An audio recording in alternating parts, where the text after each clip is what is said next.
Hello and welcome to some Leaving Cert French tips and predictions for 2023. First up, make sure that you know the exam paper. This year, you will have 2 reading comprehensions. You have to write 2 written pieces.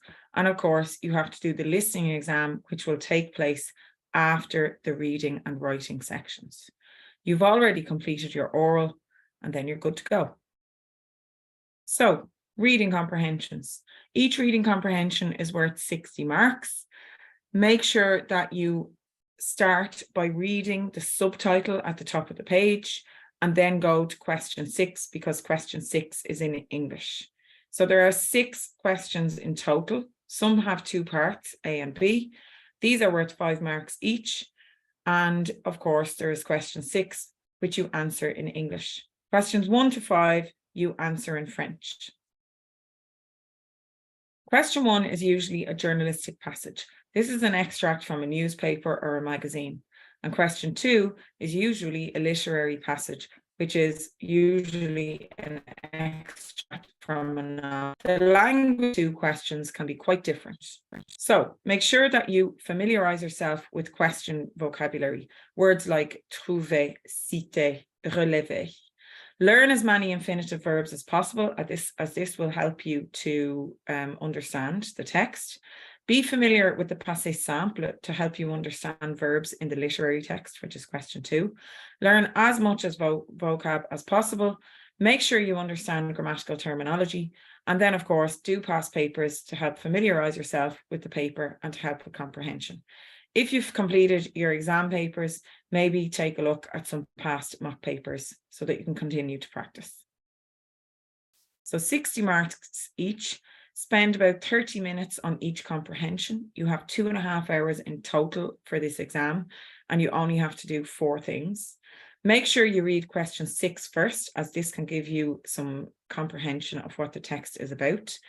Answer every single question, even if you're unsure. Highlight the question words to help you understand exactly what you're looking for. Make sure you answer in French when asked in French and in English when asked in English, and revise key question words and grammatical terms. Here's a list of reading comprehension vocabulary that you might want to go off and learn. So screenshot this now so that you can do so. Here's a list of some of the grammars or grammar tenses and terminology that you might need to know, as you will be asked perhaps to find a verb in the conditional or in the passé composé, or find an adjective that's feminine plural. So it's important that you have an understanding of what you're looking for. Maybe screenshot this so that you can go and learn off what exactly you are looking for. The written section will consist of 2 sections. Question 1, in which you will have 3 options, A, B, or C. And then you must answer 1 question from question 2, 3, 4, 5, or 6.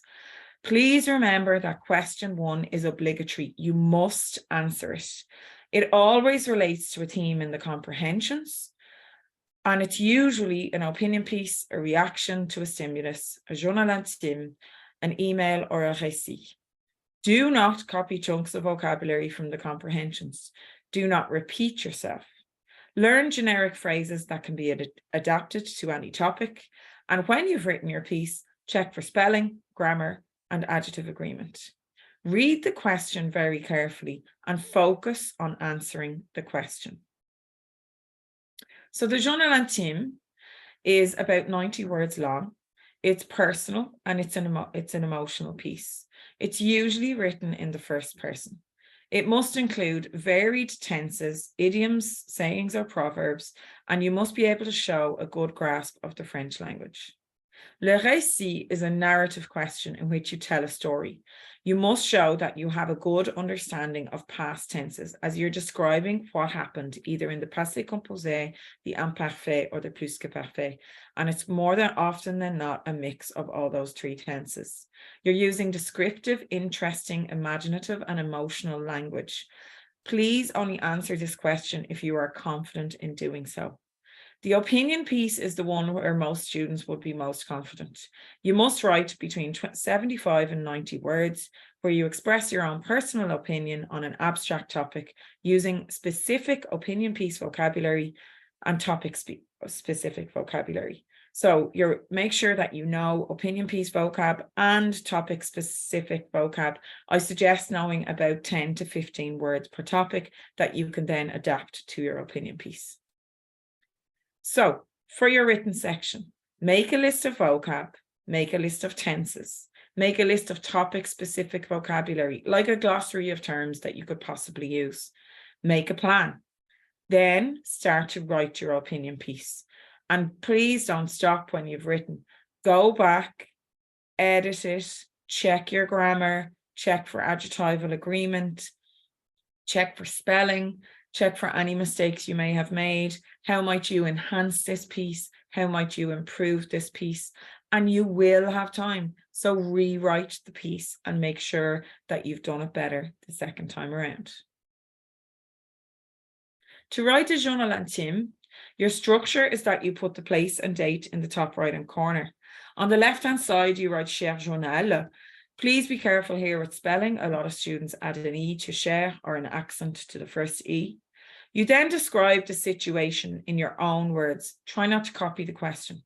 Express how you're feeling. Maybe you're happy, you're sad, you're angry, and go into more detail.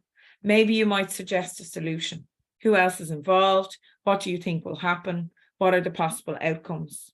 Is there a proverb or an expression or saying that you can use that is relevant to the question? Don't just throw in any random proverb. Try to use a broad range of tenses and conclude strongly with a sentence that ties into the question before you sign off. For writing an opinion piece, the structure is a lot clearer. You have an introduction that references the question. You give 2 to 3 detailed points. If it's a problem, what's a possible solution? And then a conclusion that refers back to the question. Make sure that you use link words and expressions that will allow you to enhance your language. For the récit, you're telling a story. Make sure you have a good understanding of past tenses, i.e. the passé composé, the imparfait, and the plus que parfait. You're using descriptive, interesting, imaginative, and emotional language, along with proverbs. So please only answer this question if you are confident and if you have had practice in doing so. In terms of marking for the written section, you will be given 50% of your marks for communication. So feel free to screenshot this to read through it. And the other 50% of your marks will be for language. And this marking, you cannot get a high score for communication and a very low score for language. It tends to be side by side. So it could be 13 for communication and 12 for language. So feel free to take a screenshot of this so that you can focus on developing these areas. In terms of predictions for the written section, here are some topics that may come up. Screenshot these and have a read through them and try to develop maybe 10 to 15 pieces of vocabulary for each topic. It's very difficult to predict what will come up, so it is very, very important that you have a good understanding of most of these topics. They generally tend to be de nos jours, things that are happening nowadays. So what's happening in France at the moment is les manifestations, protesting against the age of retirement, but the topic of protesting might just come up on its own, and you can reference the age of retirement and what's happening in France, as this gives you or shows that you have a good cultural understanding of what's happening currently in France. Other things include the reduction of the working week from 5 days to 4. We have the cost of living in Ireland, health, under health, there's a lot that comes up like obesity, sport, alcoholism, drugs. The environment is always a hot topic, climate change, young people and climate change. We also have things like equality with men and women, sport, education, homelessness and the housing crisis, immigration and multiculturalism, all very hot topics. So it's important that you try to prepare as much vocab as possible in order to be ready for the written section of the exam. Moving on now to listening. There's not a lot to say about listening. It is worth 80 marks in total in the exam, and all I can say is practice, practice, practice. At this stage, we're so close to the Leaving Cert, it's important that you practice past exam papers, and if you've finished your exam papers, go and practice past mock papers. Watch French TV shows, listen to French radio and podcasts in order to tune your ear in the night before the exam, and make sure that you read the question carefully and answer what you are being asked. For more tips and support for your Leaving Cert, follow us on social media, and I wish you all the very best of luck. Bon courage.